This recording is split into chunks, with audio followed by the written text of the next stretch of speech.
Look, the NBA is more positionless than it's ever been before. I mean, recently we've seen them remove the center position from the All-Star ballot altogether. But what if a big man like Shaq played in the NBA today? How would he fare in today's modern style? Well, on this journey, we're going to take a deep dive, and we're going to see just how Shaquille O'Neal's career will stack up against some of the best players in the game today. Stick around.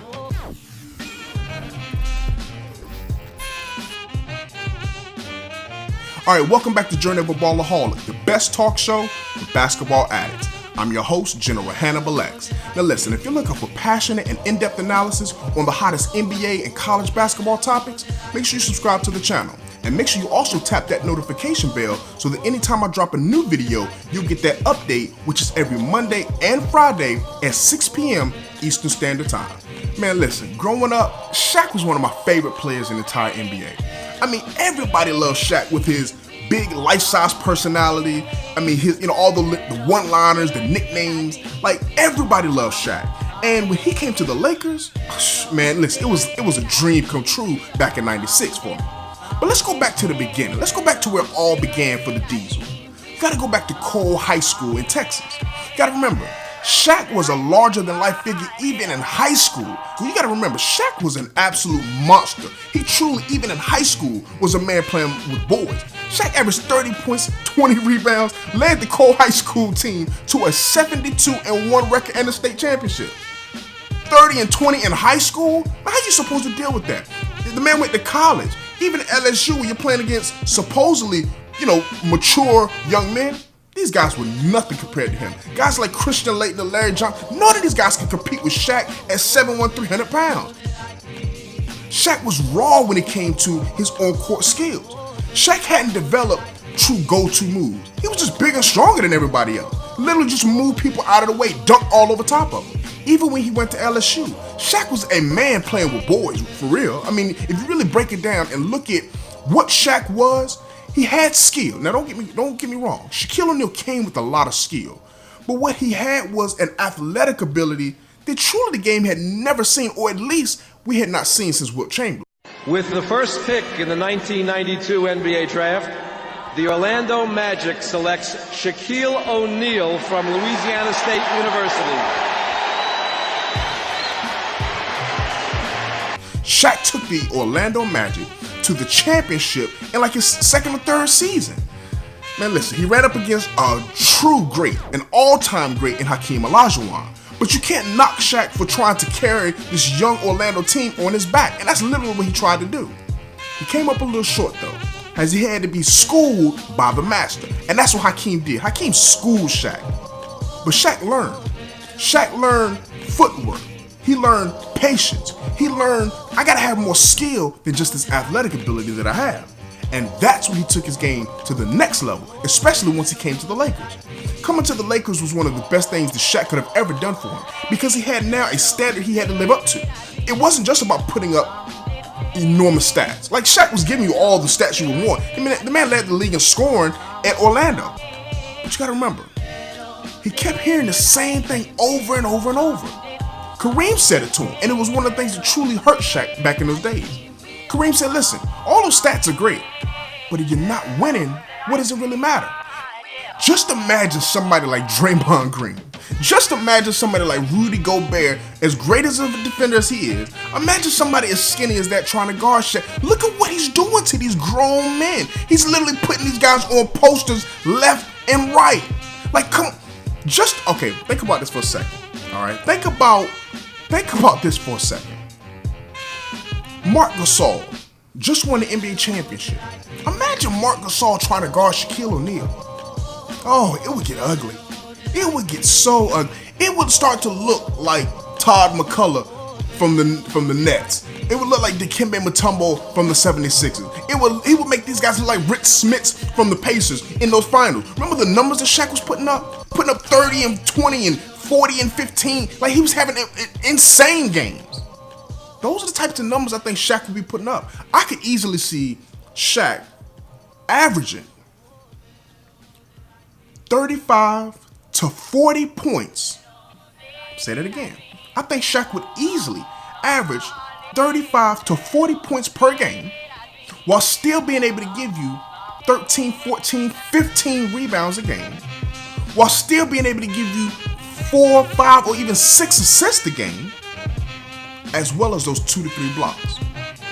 Listen, when he got young Kobe and Phil on his team, oh, his game went to a whole nother level. His game went to a level that even the Penny Hardaway and some of the young guys he was running with in Orlando couldn't take his game. Shaquille O'Neal literally became the most dominant player the NBA had ever seen, especially in today's modern game, where you have 30 teams, you've got 7-foot guys that are going against Shaquille O'Neal on a nightly basis, and he's putting in that work. I mean, Shaq, you gotta remember, he played during probably one of the most competitive times from a big man standpoint. David Robinson, Hakeem Olajuwon, Karl Malone, Dennis Rodman, Tim Duncan, Patrick Ewing. I mean, the list goes on and on as far as power forwards and centers. He had Alonzo Mourning. Like, he literally had to go up against great big men almost on a nightly basis. Now, he had some bums he had to compete against, and he was just terrorizing. But for the most part, Shaq competed against some of the best centers the game has ever seen. So let's do this. If we're going to try to compare Shaq to today's NBA, we got to take the best of Shaq. I don't want to take Shaq when he was at the end of his career. Let's look at Shaq's best years, year 2 through 11. Okay, he roughly was averaging around like 28 points, like 12 rebounds, 3 assists, like 2.5 blocks. An absolute monster, like 58% from the field, something like that. Let's take those 2 through 11 years. Okay, that's basically from the time he came into the league up until like he turned 30. Because pretty much after 30, it was downhill for Shaq, to be honest with you. Even though he won the championship with Miami, it was pretty much downhill, as he was roughly around like 17-8 for the rest of his career once he turned 30. So let's look at those first 10 years or so, from 2 through 11.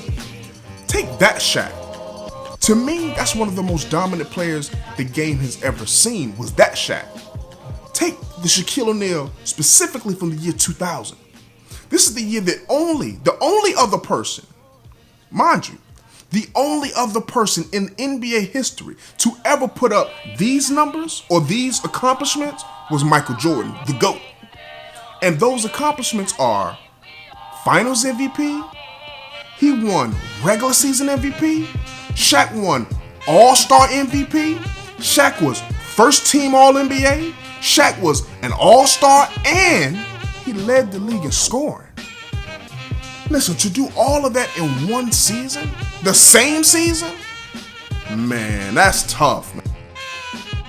So we've seen Shaq in so many different stages and phases, from his young athletic self in Orlando to the more dominant, more prime Shaq with the LA Lakers, to even after the Lakers when he went to the Miami Heat, and he was just, even though he was kind of on his decline, was still one of the best big men in the game. Then we saw that kind of that later phase, that ending phase, where we saw him kind of ring hopping and bouncing all around, where he went from the Cleveland Cavaliers and the Phoenix Suns to, unfortunately, the Boston Celtics, which I can't even stand that image, seeing him in that green. But we saw him all these different stages and phases. But we gotta remember Shaq at his best.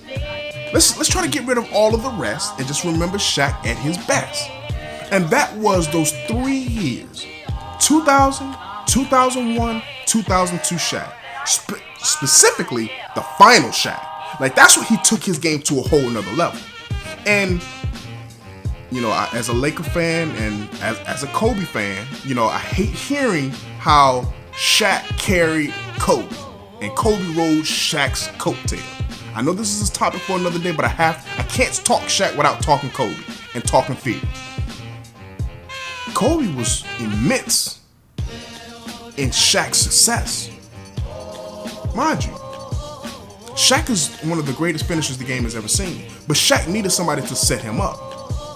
Shaq had Dwayne Wade in Miami, he had Kobe in LA, he had Penny Hardaway in Orlando. So that's the one thing that Shaq, though he's the most dominant player that I've ever seen, that is one of his weaknesses, is that his inability to truly create his own shot and to be a closer. Now, Shaq had immense skill, so I'm not questioning his skill, but a closer he was not. And that was where one of his biggest offensive weaknesses, which was the free throws. So that's where he left a lot of points on the table. Now, he always claimed that, you know, I'll hit him when I need to and all this and that. Yeah, okay, we get that. But you still were a 50-60% free throw shooter. It's not going to cut it in today's NBA. And I think that would really stop him from being a guy who could challenge Wilt Chamberlain's all-time scoring record of averaging 50 points a game or having a 100-point performance. I mean, we saw Shaq, put up a 60-point game before, but it's not the same. It's not the same when you're leaving points at the line on the free throw line. And I don't think that would change. So his weakness for being clutch means that if he's going to win championships, he has to be paired with another elite wing player. There's only 3 players that I think that Shaq could be paired up with in today's game that kind of fit that mold of that two-way wing that he played with back then. That's the only way he won his championships. And I think that it would be Kawhi Leonard, I think it would be Kevin Durant, and LeBron James. Those are the only 3 players that I think that Shaquille O'Neal, because of his dominance, as well as his inability to be that closer, that I think he can win a championship with. The guy who's going to be his number 2 has to be good enough to take over the game in the fourth quarter. I think that kind of removes certain players like a Paul George. But the only comparison I can make to today's NBA is the young Shaq, the Orlando Shaq. And that guy who compares closely to him is the young Giannis Antetokounmpo, the Greek Freak. Look at 24-year-old Shaq. Look at 24-year-old Greek Freak. They're eerily similar. Both of them had that ability to handle the ball, right? They can grab a rebound and go coast to coast with it. They were a terror around the rim.